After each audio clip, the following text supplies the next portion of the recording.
నా దగ్గర పాల ప్యాకెట్కి కూడా డబ్బులు లేని టైంలో ఒక ఆయన నన్ను పిలిచి రెడ్డి కాలేజీ ఎదురు 200 గజాలు స్థలం ఉచితంగా ఇస్తానని చెప్పి కాపీ ఇచ్చి 40,000 డబ్బులు ఉన్నాయి, చర్చి కట్టుకొని ఆయన అని చెబితే నేను చాలా సంతోషించాను. ఆ రోజు నాతో డేవిడ్ ఉన్నాడు, మోషే ఉన్నాడు, వీళ్ళిద్దరు ఉన్నారు. నా దగ్గర రూపాయి లేని టైం అది. 10 రూపాయలను చూస్తే సంతోషించే రోజులవి. ఆ మాట చెప్పినప్పుడు నాకు ఎంతో ఆనందమైంది. కాఫీ దాగి ఆ కప్పు అక్కడ పెట్టిన తర్వాత నాన్నగారి జ్ఞాపకార్థంగా ఒక బండేస్తాను.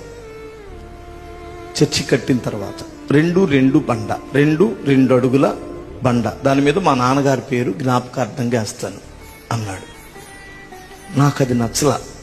నేను చిన్నగా సున్నితంగా ఏమన్నానంటే, సజీవుడైన దేవుని మందిరానికి సచ్చిన వాళ్ళ పేరు పెట్టకూడదండి అన్నాడు. ఆయన కూడా ఏం కోప్పల్లా. అది కాదబ్బాయి, అది కాదయ్యా, చాలా చర్చీలకు ఉంటుంది అలాగూ, ఇప్పుడు మా వాళ్ళకు కూడా చెప్పాలి కదా అన్నాడు. కాదండి, చచ్చిపోయినటువంటి వాళ్ళ పేర్లు సజీవుడైన దేవుని మందిరానికి పెట్టడం అంత మంచిది కాదు. ఏముందిలే నన్ను. అరే కొద్ది రోజులు ఆగిన తర్వాత, నువ్వు ఒక 2-3 సంవత్సరాలు అయిన తర్వాత ఏదో ఆ షెడ్ తీసేసి ఇంకోటి ఏదో వేసుకుంటావు కదా, అప్పుడు తీసేసి నేను కాదు, ప్రస్తుతం వేద్దాం అన్నాడు. నువ్వేమన్నా చెప్పండి, చచ్చిపోయిన వాళ్ళ పేర్లు సజీవుడైన దేవుని మందిరానికి పెట్టొద్దన్న. అసలు దాని ఖరీదు ఎంతో నీకు తెలుసా అన్నాడు.